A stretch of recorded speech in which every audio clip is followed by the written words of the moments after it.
एक शख्स था जिसने आस्था, सियासत और बेशुमार दौलत के दम पर खुद को भगवान ही बना लिया था। आज हम बात करेंगे आसाराम की, उसके अर्श से फर्श तक के सफ़र की कहानी, और ये समझने की कोशिश करेंगे कि आखिर कैसे एक संत का चोला ओढ़े इस आदमी का पूरा साम्राज्य ताश के पत्तों की तरह बिखर गया। अब देखिए, ये हैं आसाराम के दो चेहरे, बिल्कुल अलग, एक दूसरे से बिल्कुल जुदा। एक तरफ वो गुरु है जिसके दरबार में देश के प्रधानमंत्री, मुख्यमंत्री, बड़े बड़े नेता सब सिर झुका रहे हैं। और फिर दूसरी तरफ देखिए, वही शख्स, एक दोषी अपराधी, और जुर्म भी कोई छोटे मोटे नहीं, रेप, गैर कानूनी तरीके से किसी को बंदी बनाना, इन जैसे संगीन मामलों में सजा काट रहा है। मतलब एक ही इंसान के ये दो रूप। यही तो इस कहानी की सबसे चौंकाने वाली बात है। तो सवाल उठता है कि ये सब हुआ कैसे?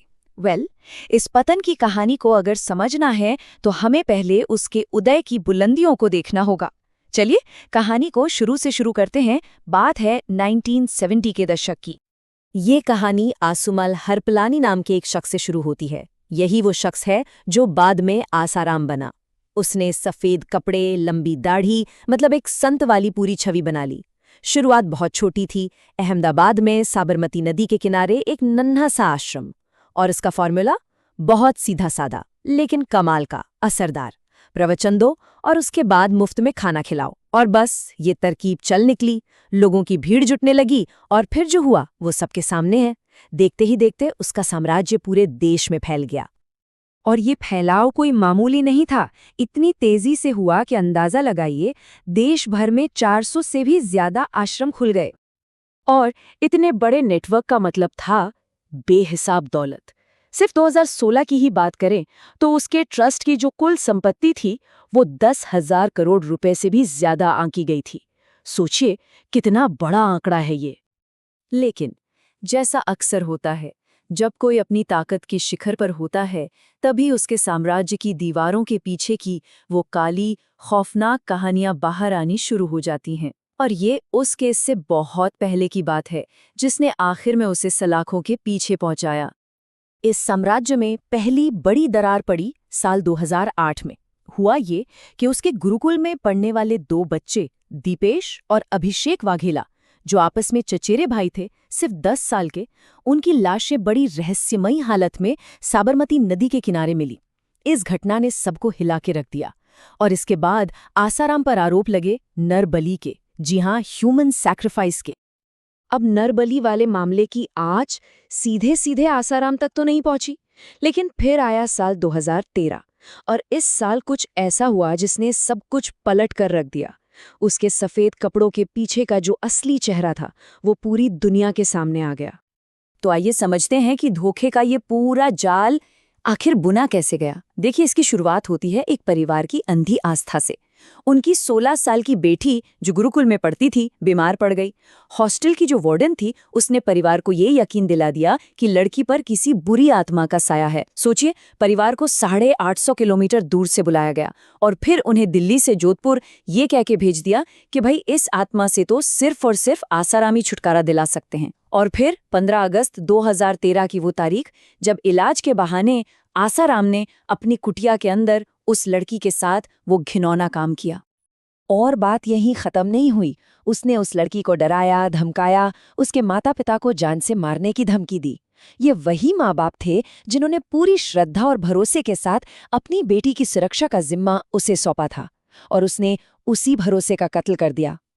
लेकिन उस लड़की ने हिम्मत नहीं हारी। उसने सब कुछ अपने माता पिता को बता दिया, और बस परिवार ने फौरन पुलिस में शिकायत दर्ज करा दी।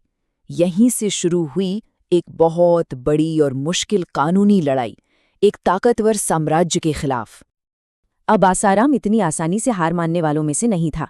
वो पुलिस से बचने के लिए लगातार अपनी जगह बदल रहा था, एक शहर से दूसरे शहर भाग रहा था। आखिरकार उसकी गिरफ्तारी भी बड़े नाटकीय अंदाज में हुई। पुलिस को उसके इंदौर वाले आश्रम की दीवार तक तोड़नी पड़ी, और ये सब तब हो रहा था जब बाहर उसके हजारों समर्थक जबरदस्त हंगामा कर रहे थे। और गिरफ्तारी के बाद शुरू हुआ मुकदमा। ये लड़ाई सच में किसी डेविड बनाम गोलियत की कहानी जैसी थी। सोचकर देखिए, एक तरफ आसाराम, जिसके लिए राम जेठमलानी, सुब्रमण्यम स्वामी जैसे देश के सबसे नामी गिरामी वकील खड़े थे, और दूसरी तरफ वो पीड़िता का परिवार जो अपनी जिंदगी भर की जमा पूंजी लगाकर बस न्याय के लिए लड़ रहा था। अदालत में भी आसाराम ने अजीब अजीब दावे किए। उसने इस पूरे मामले को एक राजनीतिक रंग देने की भी कोशिश की। जानते हैं उसने क्या कहा? उसने अपनी गिरफ्तारी का इल्जाम सीधे सीधे सोनिया गांधी और राहुल गांधी पर लगा दिया। ये साफ था कि ये ध्यान भटकाने की एक चाल से ज्यादा कुछ नहीं था। लेकिन ये जो कोर्टरूम ड्रामा चल रहा था वो कहानी का सिर्फ एक पहलू था। असली खेल तो पर्दे के पीछे चल रहा था। एक खूनी खेल, गवाहों को चुप कराने का। जो जांच अधिकारी थे उन्हें जान से मारने की धमकियां मिली। जो गवाह थे उन पर जानलेवा हमले हुए और कई की तो हत्या ही कर दी गई। इतना सब कुछ हुआ, पैसा, ताकत, धमकियां, हर हथकंडा अपनाया गया। लेकिन इस पूरे तूफान के बावजूद एक चीज थी जो टिकी रही, और वो थी न्याय की उम्मीद। और आखिरकार वो फैसले का दिन आया, 25 अप्रैल 2018। जोधपुर केस में आसाराम को दोषी पाया गया और उसे उम्र कैद की सजा सुनाई गई। कहानी यहीं खत्म नहीं हुई। 2023 में सूरत के एक और रेप केस में उसे फिर से उम्र कैद हुई।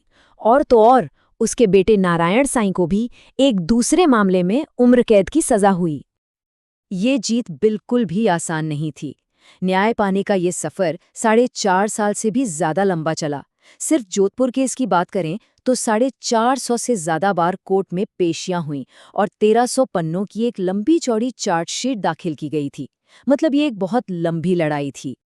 तो आसाराम का ये पूरा मामला हमें एक बहुत बड़ी और जरूरी बात सिखाता है। ये हमें याद दिलाता है कि जब किसी को बिना किसी रोक टोक के ताकत मिल जाती है तो वो कितनी खतरनाक हो सकती है।